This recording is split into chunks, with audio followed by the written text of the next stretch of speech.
Vamos mais uma vez abrir a palavra do Senhor nessa manhã. Vamos abrir a palavra do nosso Deus no livro de Gênesis.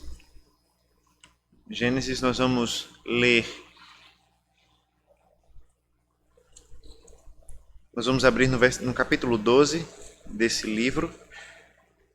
Nós vamos assim dar continuidade às nossas reflexões desta vez a partir do capítulo 12.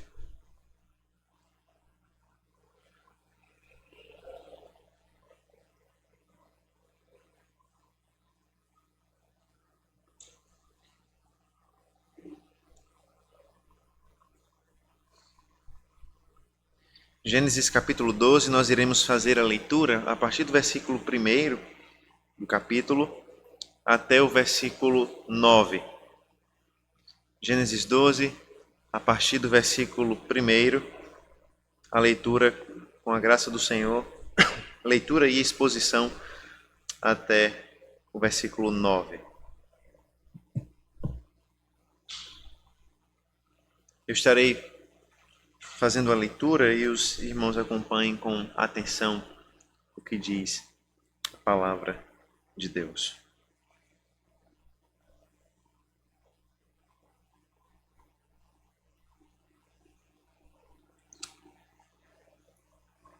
Assim diz a palavra do Senhor.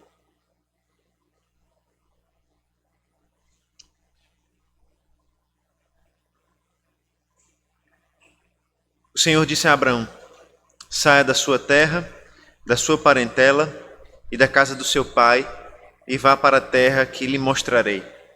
Farei de você uma grande nação, e o abençoarei, e engrandecerei o seu nome. Seja uma bênção. Abençoarei aqueles que o abençoarem, e amaldiçoarei aquele que o amaldiçoar. Em você serão benditas todas as famílias da terra. Partiu, pois, Abrão, como o Senhor lhe havia ordenado, e Ló foi com ele. Abrão tinha 75 anos quando saiu de Harã. Abrão levou consigo a sua mulher Sarai e seu sobrinho Ló, todos os bens que haviam adquirido e as pessoas que lhes foram acrescentadas em Harã. Partiram para a terra de Canaã e lá chegaram. Abrão atravessou a terra até Siquém, até o carvalho de Moré. Nesse tempo, os cananeus habitavam essa terra. O Senhor apareceu a Abrão e lhe disse: darei esta terra à sua descendência. Ali Abrão edificou um altar ao Senhor, que lhe tinha aparecido. Passando dali para o monte a leste de Betel, armou a sua tenda, ficando Betel a oeste e Ai a leste. Ali edificou um altar ao Senhor e invocou o nome do Senhor. Depois, Abrão partiu dali, indo sempre na direção do Neguebe. Vamos mais uma vez ao Senhor em oração, desta vez pedindo a sua graça e a sua bondade sobre nós nesse momento onde nós vamos ler, onde nós vamos meditar na palavra do Senhor que foi lida. Vamos orar ao Senhor. Senhor, nós te louvamos, ó Deus, porque a tua palavra foi lida nessa manhã. Nós te louvamos, ó Deus, porque nela nós podemos encontrar as palavras da vida eterna. Nelas nós encontramos conforto, consolo e exortação. Ó Deus, nós te pedimos que nessa manhã o Senhor poderosamente fale aos nossos corações. Que nessa manhã, ó Pai, nós sejamos lembrados a respeito do teu chamado em nossas vidas, de como o Senhor nos chamou para sermos teu povo. E que possamos juntos nessa manhã aprender que só há uma resposta adequada ao teu chamado, que é a fé. E que o Senhor então nos abençoe com essa fé. E que essa fé nos conduza ao louvor, à adoração ao Senhor. Para que juntos possamos viver vida santa, agradável a Ti, diante da Tua maravilhosa salvação. Essa é a oração que nós fazemos em nome do Senhor Jesus Cristo. Amém. Amém, amém. Irmãos, é interessante lembrar que um dos trechos mais marcantes da história de João Calvino foi na sua primeira ida a Genebra. O desejo de Calvino era de ser um teólogo, vamos dizer assim, profissional. Ele não almejava ser um pastor de igreja local, a princípio. Seu objetivo era continuar seus estudos, era desenvolver suas institutas, continuar escrevendo, continuar produzindo escritos, livros e assim por diante, e assim poder abençoar a igreja através dos seus escritos, através das suas pesquisas, através do seu trabalho acadêmico. Em outras palavras, Calvino queria viver uma vida solitária como um acadêmico para escrever sobre a palavra de Deus, produzir livros e assim por diante. Mas, num determinado momento da sua vida, ele viajou até Genebra e lá ele encontrou um amigo seu chamado Guilherme Farel.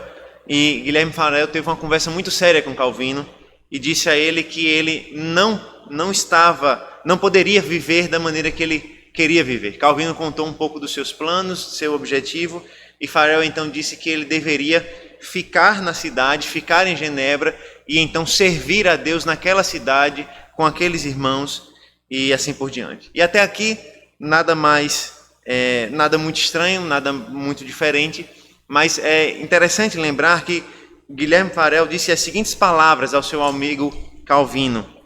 Na persistência de Calvino em continuar seus estudos, seu trabalho, Farel disse a Calvino as seguintes palavras: Deus amaldiçoe teu descanso e a tranquilidade que você busca para estudar.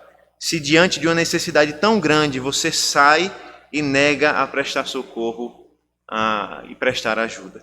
Em outras palavras, Farel disse ao seu amigo: você quer estudar? Você quer escrever livros? Você quer ser um grande teólogo? Você quer deixar essa cidade que precisa de você para estudar? Que Deus amaldiçoe o seu descanso e que Ele amaldiçoe os seus estudos se você fizer isso. Não por acaso, depois dessas palavras, Calvino decide ficar. Calvino decide não continuar seus estudos, decide ficar em Genebra, certamente com medo da mão pesada do Senhor que viria sobre ele. A verdade, irmãos, é que em momentos da nossa vida, Deus fala dessa maneira conosco.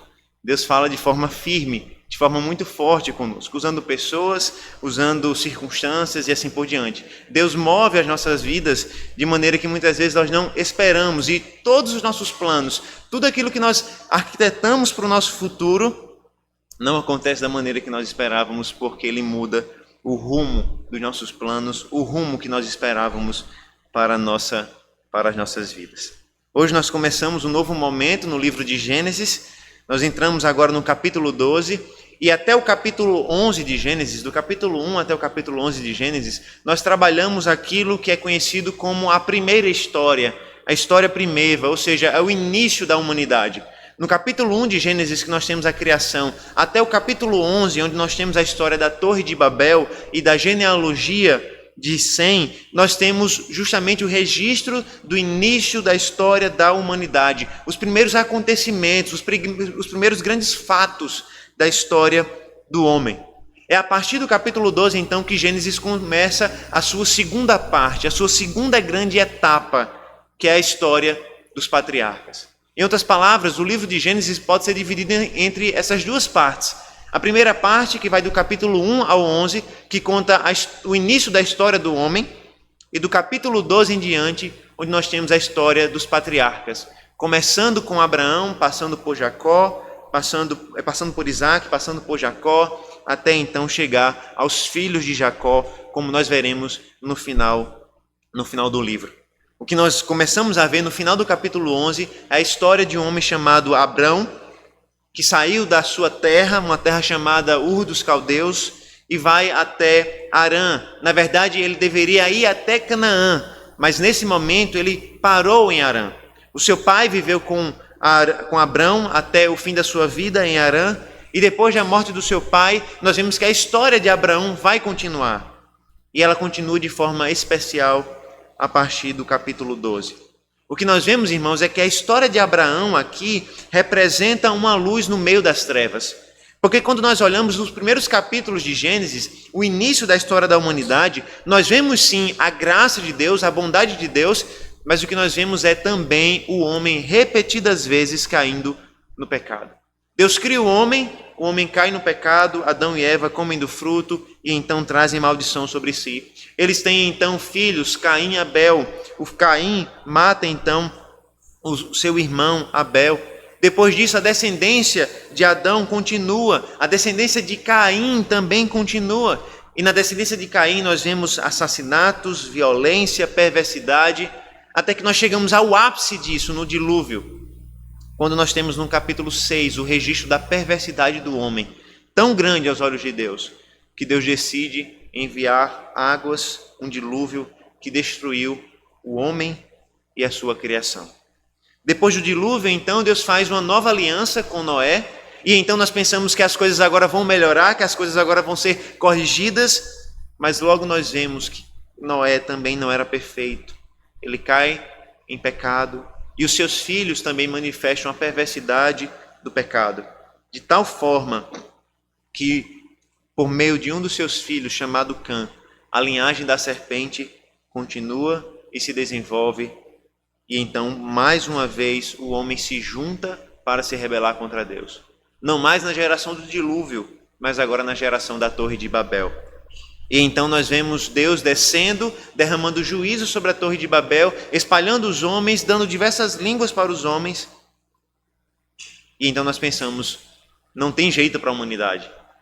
Não tem como o homem, de fato, viver diante do Senhor. Não há como, os homens são perversos, são maus. Primeiro o pecado de Adão e de Eva, depois Caim, depois o dilúvio, agora a Torre de Babel. Não tem mais como o homem viver diante do Senhor. É nesse momento então que nós vemos Deus chamando um homem de Ur dos Caldeus, um homem chamado Abrão, chamando ele e fazendo promessas de vida e de redenção a esse homem. Em outras palavras, nós veremos como Deus, no meio do pecado da humanidade, ele chama um homem, e através do chamado a esse homem, das promessas feitas a esse homem, ele promete salvação e redenção que alcança toda a terra. Nas palavras de Scott Reed, ele diz: a história tem sido de esperanças frustradas, criação e queda, parto e assassinato, libertação e rebelião. Mas na pessoa de Abrão, o Senhor inicia um plano para a humanidade e o mundo que inclui na verdadeira bênção para o indivíduo, a sua descendência e o mundo. Em outras palavras, em Abrão, Deus inicia, ou Deus dá mais um passo, melhor dizendo, ao seu plano de redenção que alcança todas as nações da terra.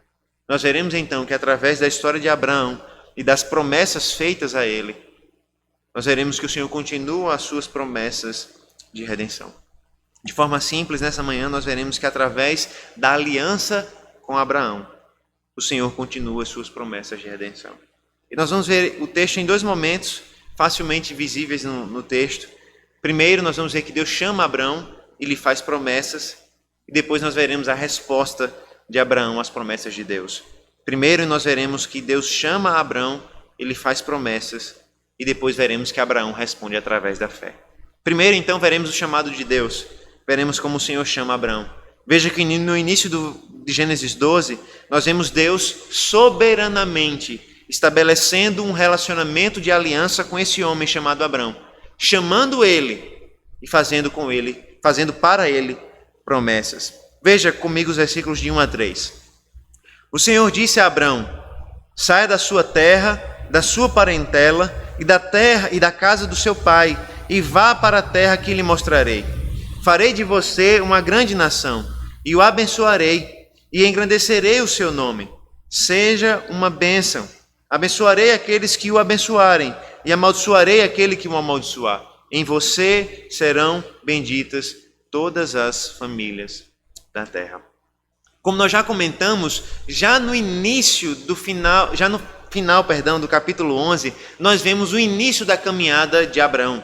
Nós vimos como Tera, o seu pai, decide sair de Ur dos Caldeus, levando consigo parte da sua família, levando Ló, levando Abrão e levando a esposa de Abrão, Sarai.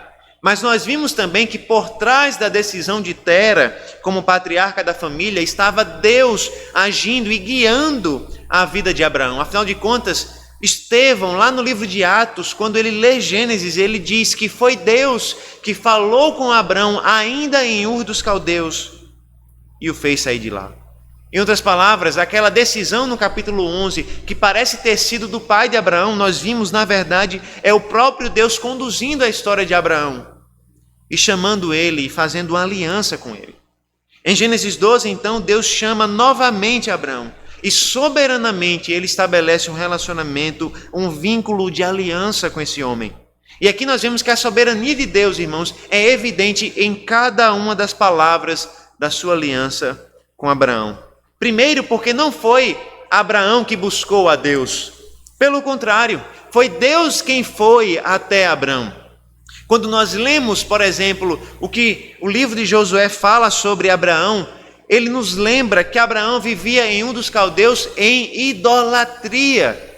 Em outras palavras, Abraão vivia na idolatria do seu próprio coração, juntamente com a sua esposa e com seus familiares. Abraão era um idólatra, Abraão adorava falsos deuses, Abraão servia a falsos senhores, porque ele não conhecia o Deus verdadeiro, porque ele não conhecia o Evangelho, as boas novas de salvação por meio da semente da mulher do Deus verdadeiro. E é nesse momento, quando Abraão está nas suas idolatrias, nos seus pecados, que Deus decide soberanamente chamar esse homem. Deus estava guiando a história de Abraão, Deus estava guiando a história do mundo, a própria história da redenção. E aqui, irmãos, essa é uma daquelas coisas fantásticas que Deus faz em toda a Escritura e que de tanto nós lermos, nós perdemos ou acabamos com o tempo perdendo a magnitude daquilo que Deus está fazendo aqui. Veja, nós lemos tantas vezes que Deus chamou Abraão de Ur dos Caldeus para ir para uma terra que ele lhe mostraria, que nós nos esquecemos que isso é algo grandioso. Deus está chamando o homem do meio da sua idolatria para ser, então, alvo das suas bênçãos e das suas promessas.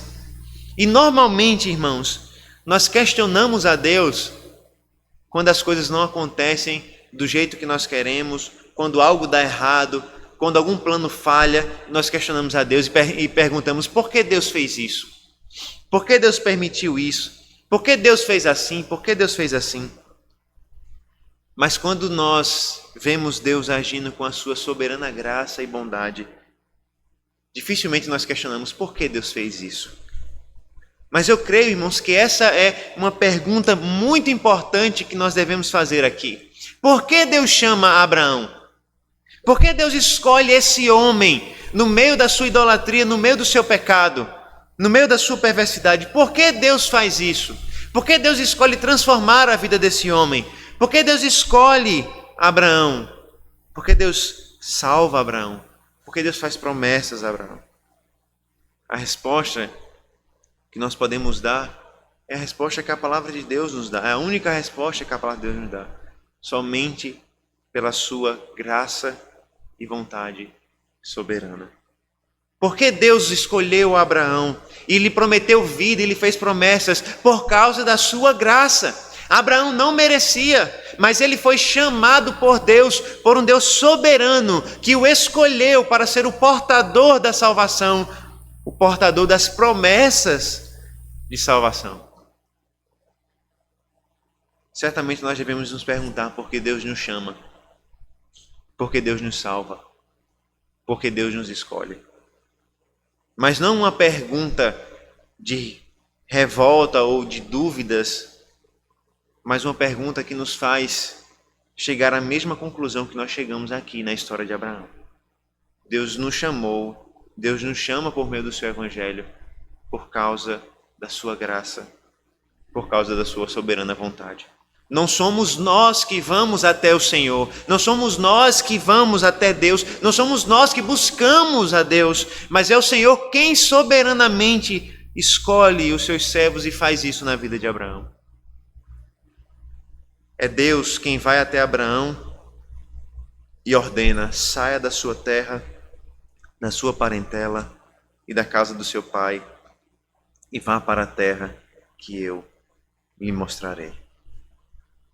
Aqui, irmãos, não resta dúvida da soberania de Deus. Se nós vemos a soberania de Deus no fato de que Ele iniciou o relacionamento com Abraão, Ele foi atrás de Abraão, agora fica mais claro como Deus é o soberano nessa aliança, porque Deus não está pedindo a Abraão, Deus não está dizendo: Abraão, por favor, saia da sua terra e vá para a terra que eu mandei. Deus está dizendo: saia da sua terra, do meio da casa dos seus pais, e vá para a terra que eu lhe mostrarei. Deus está ordenando a Abraão. Nós vemos mais uma vez a soberania de Deus, retirando o seu escolhido da sua terra, porque o escolhido de Deus deveria se separar da sua antiga forma de vida. Abraão deveria se separar da sua idolatria, Abraão deveria se separar das influências pecaminosas onde ele vivia. Abraão deveria buscar uma nova terra onde ele viveria um novo relacionamento com Deus. E nós vemos que Deus ordena, Deus diz: Abraão, saia, mas Deus não é um Deus perverso. Pelo contrário, juntamente com a ordem, juntamente com o mandamento, Deus faz promessas a Abraão. E antes de nós observarmos a promessa em si, o conteúdo das promessas, nós devemos observar o próprio fato de Deus fazer promessas a Abraão. Irmãos, Deus não precisava chamar Abraão como nós estamos vendo aqui. Deus não precisava buscar Abraão como nós estamos vendo aqui.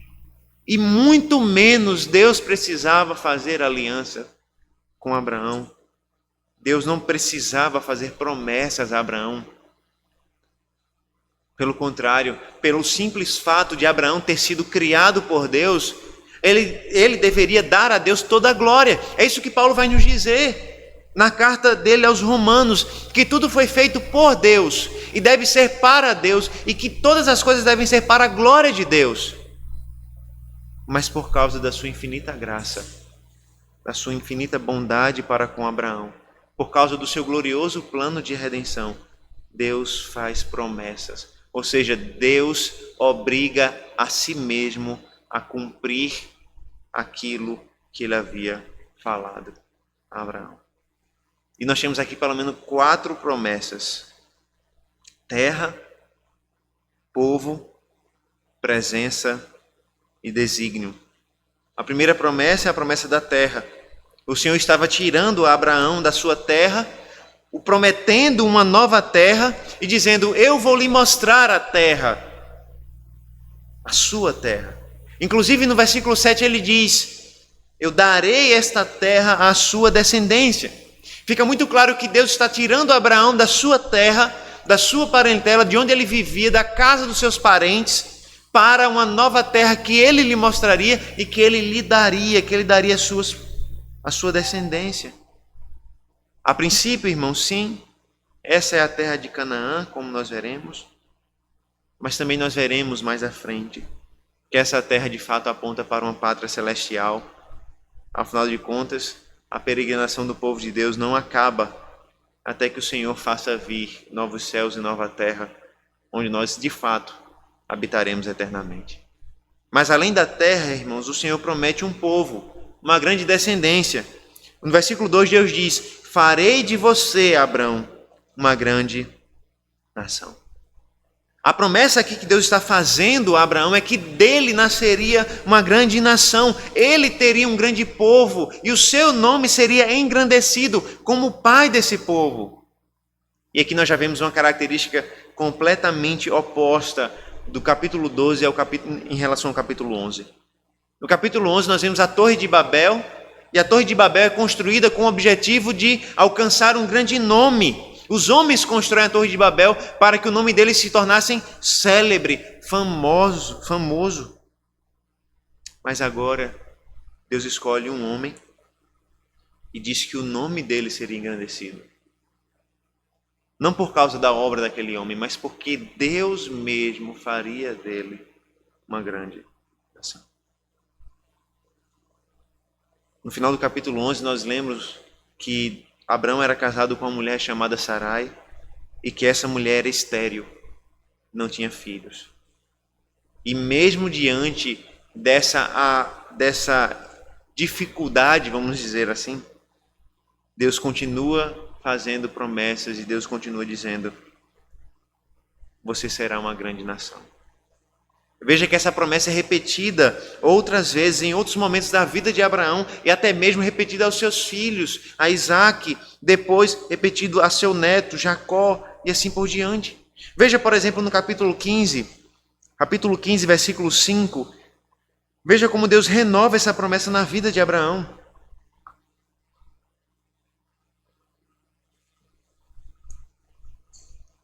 Deus diz assim, Gênesis 15, 5. Então o Senhor levou-o para fora e disse: olhe para os céus e conte as estrelas, se puder contá-las. Ele disse: assim será a sua posteridade. Veja como Deus está prometendo a Abraão: você vai ter uma grande família, uma grande nação, uma grande descendência. E junto com a promessa de um povo, há também a promessa da presença de Deus, porque Deus diz no versículos 2 e 3, eu o abençoarei e engrandecerei o seu nome, seja uma bênção, abençoarei aqueles que o abençoarem e amaldiçoarei aquele que o amaldiçoar. Veja que Deus estava prometendo que a sua bênção estaria com Abraão, e a bênção de Deus, irmãos, implica na presença de Deus. E a bênção de Deus aqui é justamente o oposto do resultado do pecado. No pecado, em Gênesis 3, nós vemos que Deus derramou a sua maldição. Porque o homem pecou contra Deus e o pecado promove separação entre Deus e o homem. E uma vez que o homem pecou contra Deus, ele foi separado de Deus e sofreu com as consequências do pecado, com as maldições do pecado. Agora Deus está prometendo justamente o oposto. Deus está prometendo não a maldição do pecado, mas Deus está prometendo a sua bênção a Abraão. Está dizendo: eu abençoarei você. Em outras palavras, Deus está prometendo não só a sua bênção, mas a sua presença com Abraão. Se o pecado nos afasta de Deus, se o pecado nos faz provar das maldições de Deus, é o próprio Deus que soberanamente nos chama para experimentar a sua bênção e a sua presença.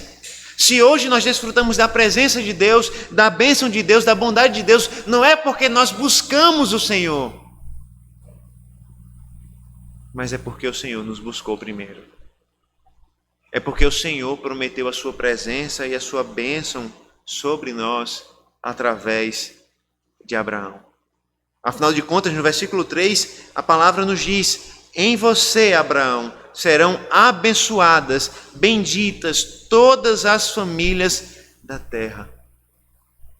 Ou seja, Deus está prometendo que através de Abraão, a sua bênção e a sua presença alcançaria todos os confins da terra. E aqui, irmãos, a palavra que é traduzida por família não deve ser compreendida por nós no sentido da família moderna, né? Quando nós pensamos pai, mãe e filhos. O sentido aqui da palavra família é bem maior do que essa nomenclatura pai, mãe e filhos. A ideia aqui é que a família é algo parecido com um clã. Então você tem uma grande tribo, você tem a nação maior, você tem a tribo que está dentro da nação, e que dentro da tribo você tem então clãs, famílias que são cheias, né? São grandes, imensas. Ou seja, o que nós temos aqui, irmãos, é a promessa de que a bênção de Deus, através de Abraão, alcançaria todos os povos. Todos os grupos humanos seriam alcançados pela bênção de Deus, através de Abraão. Inclusive, em Gênesis 18, é exatamente isso que o texto nos diz, que a bênção de Abraão alcançaria todas as nações da terra. Como nos diz um comentarista, todos os grandes grupos no mundo serão abençoados por meio de Abraão. E aqui, irmãos, nós podemos perceber como Deus está prometendo a sua presença a Abraão. Deus está prometendo a sua bênção a Abraão. E não só a ele, mas através dele, ele está prometendo a sua bênção e a sua presença sobre todas as nações da terra. E aqui nós começamos a compreender como a nossa vida está conectada com a vida de Abraão. Se hoje nós temos a presença de Deus, se hoje nós temos a bênção de Deus, isso aconteceu por intermédio da aliança que Deus fez com esse homem. Se todas as nações da terra conhecem a Cristo, conhecem o Evangelho e provam da bênção de Deus, é por causa dessas promessas que Deus está fazendo a esse homem aqui. Porque através das promessas que foram feitas a esse homem, Deus está prometendo que a sua bênção alcançaria todos os povos da terra. Veja, é Deus quem soberanamente estabelece uma aliança com Abraão. É Ele quem chama Abraão. É Ele quem ordena a Abraão. É Ele quem traz promessas a Abraão. E nessas promessas o Senhor garante a continuidade do seu plano de redenção. Agora através de um escolhido chamado Abraão. E aqui nós vemos que a promessa de Deus em Gênesis 3,15 ganha mais um contorno especial. Em Gênesis 3,15 nós aprendemos que Deus vai mandar um homem, um filho da mulher, que vai pisar a cabeça da serpente. Depois nós aprendemos que esse filho não nasceria de Caim, mas esse filho nasceria de Sete, o filho que foi colocado no lugar de Abel. Depois nós aprendemos que esse filho seria descendente de Noé também. Mas nós vimos que Noé teve 3 filhos. E que dentre esses 3 filhos Deus escolheu Sem para ser o portador da promessa. E da descendência de Sem nós chegamos até esse homem chamado Abraão. E agora nós vemos com muito mais nitidez de que a promessa de salvação de Deus vai ser realizada através desse homem, e através desse homem todos os povos da terra serão abençoados. E nesse sentido, irmãos, nós vemos como o plano de Deus, o projeto de Deus para o homem continua através de Abraão.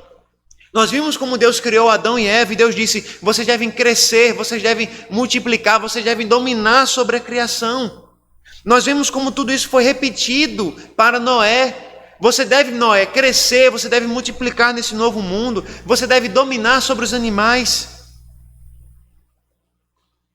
E agora, mais uma vez, as promessas e a comissão é passada adiante. É como se nós tivéssemos um manto que é passado adiante de Adão para os seus descendentes, para Noé, e de Noé para Abraão.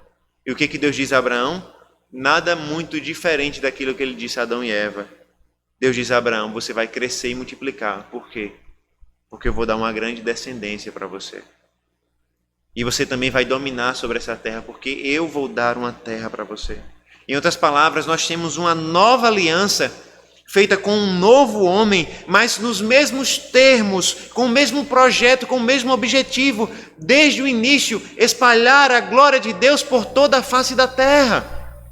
E Deus está dizendo que através de Abraão isso vai ser possível. Porque através de Abraão todas as nações da terra serão abençoadas. Deus está continuando o seu plano de abençoar toda a terra, de espalhar a sua glória por toda a terra. E esse plano ele continua por meio de Abraão. A esperança de redenção é ampliada agora. A bênção de Deus chega a todos os povos. Essas são as promessas. Esse é o Deus soberano que faz promessas, promessas que chegam até nós, que nos alcançam. E nós vamos ver agora a resposta de Abraão, a partir do versículo 4. Uma resposta que nos ensina aquilo que Deus espera de nós, diante da sua soberana iniciativa de se relacionar conosco. Vamos ver a partir do versículo 4.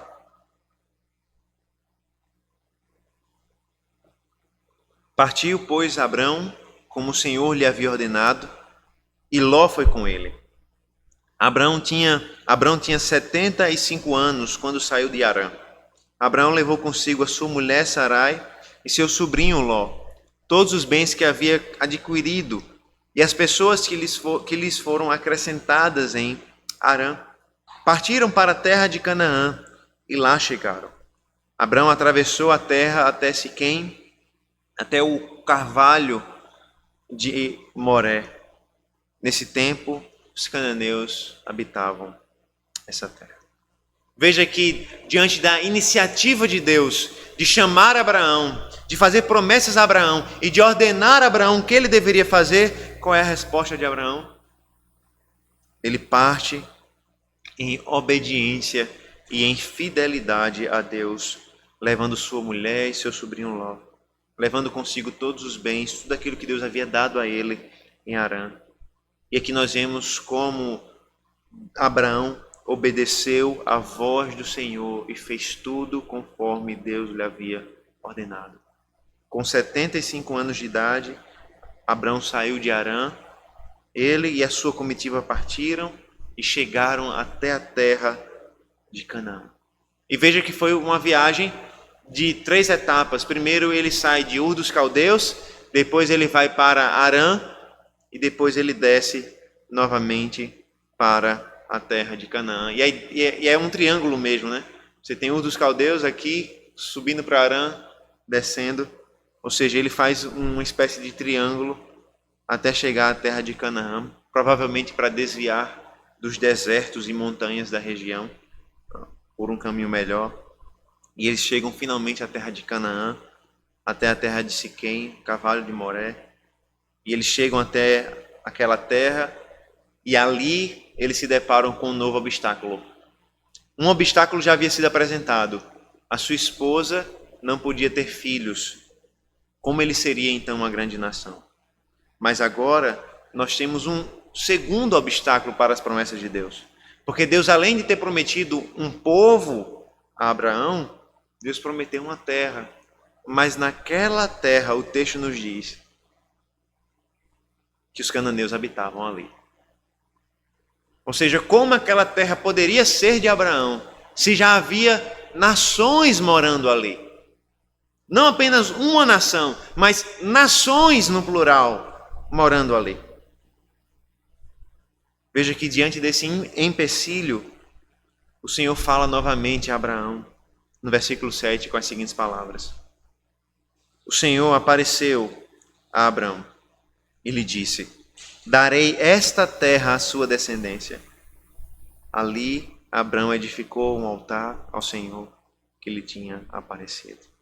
Veja, irmãos, que mais uma vez não há empecilho grande o suficiente para mudar as promessas de Deus. Pelo contrário, o Senhor reafirma as suas promessas. Abraão chega na terra, vê que ela está cheia de nações e Deus repete: Abraão, eu vou dar a você essa terra. Eu vou dar à sua descendência essa terra. Os empecilhos não são suficientes para mudar as promessas de Deus, para alterar os planos de Deus. Pelo contrário, o Senhor confirma a sua promessa, confirma a sua aliança. E diante da confirmação da aliança, diante da confirmação das palavras de Deus, o que Abraão faz? Ele edifica, ele constrói um altar ao Senhor. O Senhor que lhe havia aparecido. É interessante que o texto nos diz, no versículo 7, que o Senhor apareceu a Abraão. E aqui nós temos aquilo que nós chamamos de teofania, ou seja, uma manifestação visível de Deus. E então Deus aparece ao seu escolhido ali, e o Senhor confirma as suas promessas, e por causa dessa aparição do Senhor, por causa da confirmação das promessas, Abraão constrói e edifica um altar a Deus. Interessante, né?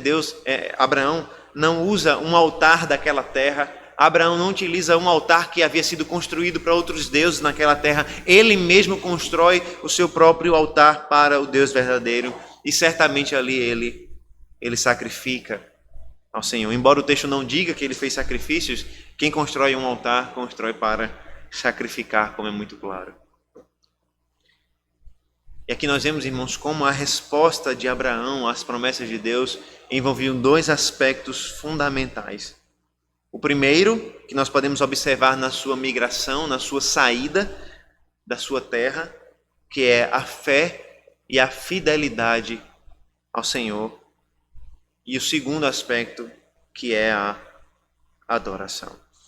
E aqui veja que o texto nos ensina que a fé e a adoração a Deus são a única resposta adequada à aliança de Deus. Veja que na aliança que Deus faz com Abraão, Abraão não contribui com absolutamente nada, a não ser com a sua fé. Observe que em todo esse relacionamento de Deus com Abraão, Abraão não dá nada a Deus, não faz nada em troca. A única coisa que Abraão oferece a Deus é a sua fé e o seu louvor, a sua adoração. Isso nos faz perceber, irmãos, duas coisas sobre a aliança de Deus com o seu povo. A primeira é que essa aliança é soberanamente administrada e Deus não exige nada de nós em termos de troca. Ou seja, a aliança que Deus faz conosco não é como a aliança que nós fazemos nos nossos dias. Quando nós construímos uma sociedade, por exemplo, para administrar uma empresa, para criar uma empresa, para guiar uma empresa, ambos os sócios têm responsabilidades, têm deveres, têm tarefas a cumprir. O peso é, se não igual, semelhante, enfim, a depender da proposta de aliança. Quando nós pensamos num casamento, as responsabilidades também são mútuas. Ambos devem ser fiéis, ambos devem amar, cuidar, respeitar uns dos outros. Mas nessa aliança entre Deus e Abraão, nós não vemos essa estrutura. O que nós vemos é um Deus soberanamente chamando um homem do meio da sua idolatria, fazendo uma aliança com ele, sem exigir nada dele, a não ser a sua fé e a sua adoração.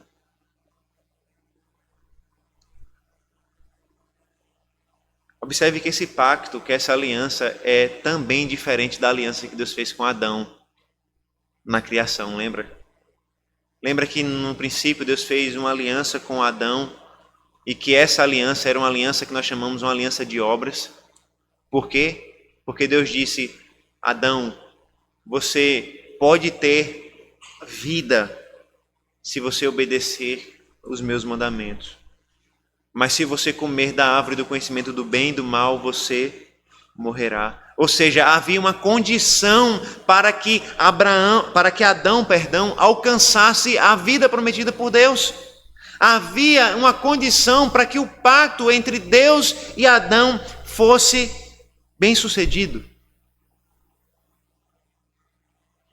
E nós sabemos a história, Abraão quebrou a aliança e aquela aliança não foi bem-sucedida. Mas nessa aliança que Deus faz com Abraão, nós não temos essa estrutura. Deus não diz a Abraão: Abraão, você tem que fazer isso para que essas promessas aconteçam. Abraão, você tem que obedecer isso para que as nações sejam abençoadas. Abraão, você tem que fazer isso para que a terra seja sua. Não, Deus diz: Abraão, a terra vai ser sua. As nações vão ser abençoadas por você. Eu vou salvar você. E não há nada que Abraão pudesse fazer em troca daquilo que Deus estava fazendo por ele. É por isso que os nossos símbolos de fé chamam a aliança que Deus faz com o homem depois do pecado de uma aliança da graça. E é interessante que a nossa confissão de fé, ela nos diz o seguinte: o homem, tendo se tornado pela queda incapaz de vida, ou de ter vida por esse pacto, o pacto de obras, o Senhor dignou-se a fazer um segundo pacto, geralmente chamado de pacto da graça. Veja, nessa aliança, ele livremente, soberanamente, oferece aos pecadores a vida e a salvação por Jesus Cristo. E veja o que Deus exige: exigindo deles a fé para que sejam salvos. Aí você pode pensar: mas espera aí, a fé não é algo que eu dou em troca, então? A confissão continua: prometendo dar a todos os que são ordenados para a vida o seu Santo Espírito, para dispô-los e habilitá-los para crer. Ou seja, o que a confissão está dizendo aqui? A única coisa que Deus exige do homem nessa nova aliança, na aliança da graça, é a fé. E até mesmo essa fé, o Senhor dispõe o seu Santo Espírito para que o homem possa ser capacitado a crer. Em outras palavras, a aliança que Deus fez com Abraão e que Ele faz conosco é de tamanha graça que Deus só exige a fé. E até mesmo a fé é um dom da graça de Deus dado pelo Espírito de Deus. É por isso que Abraão não podia fazer nada em troca daquilo que ele estava recebendo do Senhor, a não ser crer e adorar o Senhor. Ao mesmo tempo, essa resposta de Abraão nos ensina que Deus não espera que nós fiquemos inertes, parados diante da sua graça e da sua bondade. Deus espera que diante da sua salvação, que diante da sua graça, que diante da sua bondade, Deus espera de nós que nós sejamos fiéis a Ele por meio da fé, em obediência aos seus mandamentos. E Deus espera de nós que nós o adoremos em espírito e em verdade. Afinal de contas, Jesus Cristo disse que são esses os adoradores que o Pai busca. Ou seja, diante da graça de Deus, diante do relacionamento que Deus constrói conosco soberanamente, Deus exige de nós fé e adoração ao Senhor. Por isso nós devemos crer na bondade de Deus, nós devemos crer na salvação de Deus, nós devemos crer no Salvador que Abraão creu, na promessa que Abraão creu. E nós devemos nos voltar a Ele em adoração e em louvor ao Senhor. E por isso nós devemos nos questionar, será que diante da graça e da bondade de Deus, nós temos crido nele e nas suas promessas? Será que diante da graça e da bondade de Deus, nós temos dedicado a nossa vida a fielmente obedecermos os seus mandamentos? Ou será que nós ouvimos a respeito da salvação de Deus? Será que nós ouvimos a respeito da bondade de Deus, a respeito de Cristo e do Evangelho, e a nossa vida continua exatamente a mesma, como se nada tivesse acontecido? Deus espera de nós que diante da sua salvação e da sua graça, nós creiamos nele e sejamos fiéis aos seus mandamentos. Deus ordena a Abraão e Abraão obedece. Nós devemos crer no Senhor e obedecer o Senhor. E nesse mesmo sentido nós devemos também, Deus espera de nós, que nós o adoremos. Se você crer na salvação, se você foi salvo pelo Senhor Jesus Cristo, se você foi salvo pela promessa eterna de redenção, você deve viver para a glória de Deus e viver para a adoração e louvor a Deus. É por isso que nós dizemos que o domingo é, sem sombra de dúvidas, o dia mais importante da nossa semana. Porque é nesse dia onde nós temos tempo dedicado para adorar o Senhor, tanto pela manhã quanto à noite. Essa salvação, irmãos, que nós recebemos, deve nos levar a adorar a Deus com alegria. E muitas vezes, diante dessa tamanha graça e tamanha salvação, nós desprezamos a adoração a Deus. Nós não nos preocupamos com o culto que nós prestamos, nós não nos preocupamos em prestar cultos a Deus.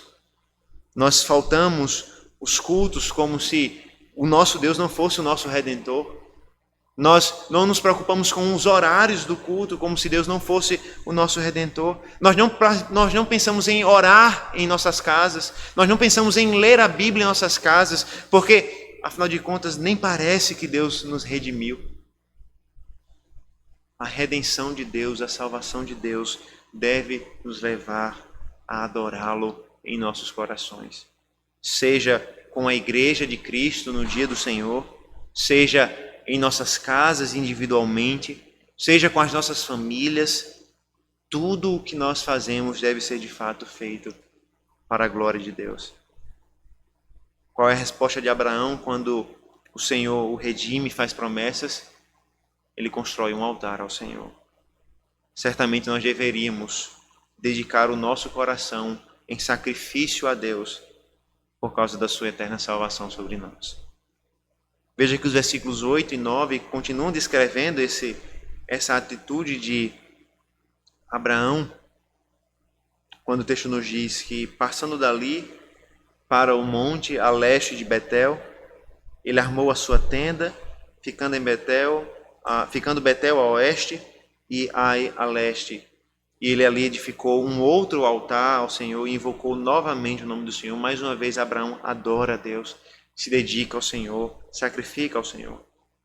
No versículo 9 o texto nos diz que Abraão partiu dali, indo sempre na direção do Neguebe. E aqui, irmãos, tentando lembrar da geografia de Israel, Abraão está descendo, descendo ali de Jerusalém, descendo em direção ao Egito, que é onde ele vai parar ainda nos próximos versículos. Então Abraão está descendo e essa descida vai levá-lo ao Egito, onde nós veremos o seu encontro com Faraó e assim por diante.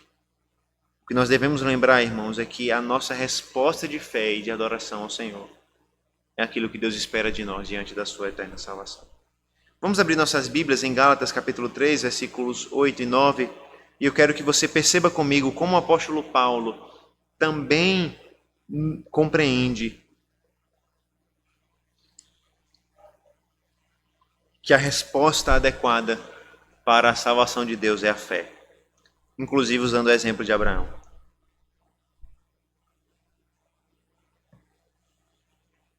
Gálatas 3, 8 e 9 diz assim: